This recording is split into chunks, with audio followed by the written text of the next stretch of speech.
Yan, hello everyone. Good morning. Yan. It's June 25 na po, no? 25, 2024.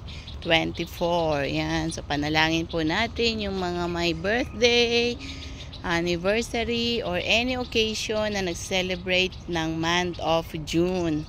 Siyempre, diba? So, panalangin po natin sila. Makipag-isa po kayo kasi prayer is powerful and effective at maganda po ito na para po sa atin.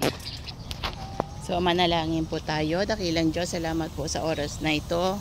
Amin dinadalangin ang lahat ng mga nagse-celebrate ng kaarawan ng month of June, anniversary or any occasion, Panginoon ng June, Father.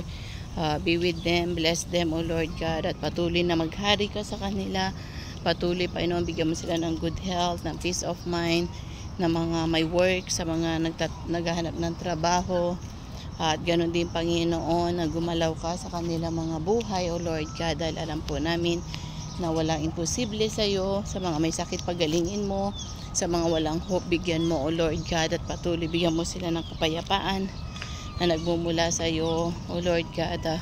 Fruit of the Holy Spirit be upon them, O Lord God, at ganoon din, Panginoon, na sumakanila ka, O Lord God. Sa mga bata, pagpalain mo, good health, provision and protection, O Lord God. At ganun din, Panginoon, na ikaw ang gumalaw sa kanila. Salamat, Panginoon. At hayaan mo na maging maganda ang future nila, O Lord God. At maging maganda ang kanilang kinabukasan. At ganun din sa kanila mga family. Na ikaw maging sentro.